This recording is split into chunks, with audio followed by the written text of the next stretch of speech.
nga ba siya mahihirapan? Paano siya mag-suffer sa kanyang mga ginagawa sa iyo? Ibalik ang lahat ng sakit na ginawa niya sa iyo. Kung ikaw ay sinaktan ng inyong partner or sinaktan ng inyong ex, ibalik ito sa kanya. Makikita ninyo paano siya maghirap kapag ito ay inyong ginawa. Hello mga guys, kumusta kayo? Panibagong araw, panibagong video na naman tayo. And sa araw na ito ay isa na namang video ang aking tuturo sa inyo na simpleng gabay o simpleng pamamaraan na makakatulong sa atin. At bago ang lahat, gusto ko lang mag-disclaimer sa mga taong hindi naniniwala at hindi gusto ang mga kagaya nitong video. Please skip this video and maghanap kayo ng videos na gustong gusto nyo, dahil ang video na ito ay para lamang ito sa mga taong naniniwala and gusto mag-try. Sa lahat po ng mga nagko-comment dito sa aking video, dito sa loob ng aking channel, mag-ingat sa lahat ng mga nagre-reply sa inyo na dinadala kayo sa kanilang WhatsApp na Imo app upang makaiwas po tayo sa scam. Ngayon ituturo ko sa inyo paano nga ba natin ibalik ang lahat ng sakit na ginawa nila sa atin. Kahit hindi sa inyong ex, kahit hindi sa inyong karelasyon, pwede ito sa taong gumawa ng masakit sa inyo. So, pwede ninyo itong gawin para sa kanila. Basta sa taong nanakit sa inyo. Kung gusto niyo na mag-suffer siya, gusto niyo mahihirapan siya sa sitwasyon niya, kung ano yung nararamdaman ninyo ay dubli-dubli pa ang sakit nararamdaman niya, at hindi lang yon ay talagang magsasuffer siya sa buhay niya. So, dito is ang ihanda natin is kailangan mo maghanda ng ganitong baso, babasagin at clear dapat. Kailangan mo lang din dito ng lemon, and kailangan mo rin dito ng pulang panali, at kailangan mo ng isang maliit na perasong papel at vinegar.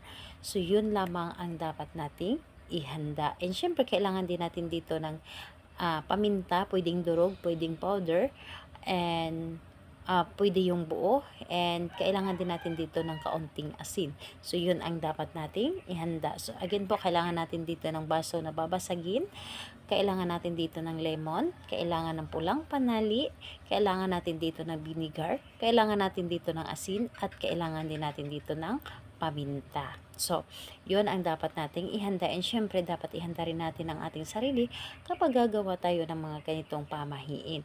So, dito po is kailangan na buo dapat ang iyong loob, tiwala at naniniwala sa paggawa, at hindi ka nagdududa dapat. So, kapag ready ka na, ay pwede mo na itong umpisahan. So, ganito ang inyong gagawin. Halimbawa, ito ay lemon. Dahil wala po akong lemon sa ngayon, so orange po ang ating gagamitin. Halimbawa, ito ay lemon, ikakat mo ito dito. Hiwain nyo po dito sa gitna. Pero huwag ninyong hiwain lahat. Huwag ninyong hiwain lahat. And, ayun, yung kailangan na mabuksan lamang siya at pwede mong ibalik. So, hiwain niyo dito sa gitna at kumuha kayo ng maliit na pirasong papel. Isulat niyo ang buong pangalan at apelyido ng taong inyong nais. At kapag inyo na itong naisulat, tupiin nyo lang ito ng isang tupi at ilagay dito sa gitna ng lemon. At pagkatapos nun, kunin ninyo ang panaling pula at talian ninyo ito ng taling pula, ang ating lemon. At kapag natalian na ito, ilagay ito dito sa baso at lagyan ito ng vinegar, lagyan ng asin, at lagyan ng paminta. At pagkatapos nun, ibulong ninyo dito ang inyong nais. At sabihin ninyo dito, sambitin ninyo dapat yung pangalan ni target, at sabihin po ninyo na magsasuffer ka sa lahat ng mga ginagawa mo sa akin. Lahat ng sakit na ginawa mo sa akin ay ibalik, or mararamdaman mo ito ng sobra pa ang iyong nararamdaman na sakit. Magsisisi ka, humingi ka ng tawad sa akin, at ito ay iyong paghihirapan. Lahat ng ginawa mo sa akin dito, sasabihin mo dito lahat ng nararamdaman mo dito sa inyong ginawa. Kumbaga, kung ano ang inyong gusto mangyari sa kanya dito, sabihin nyo na dito sa lahat.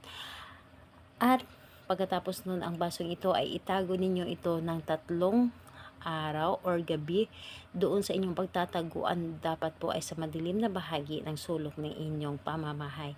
Doon po ito itago na hindi po makikita ng ibang tao. At ano ang gagawin nito sa inyong ginawa? So, maghukay kayo, ibaon niyo ito sa lupa. Pwede namang sa paso. Pero kung merong lupa, mas maganda na sa lupa ito ibaon.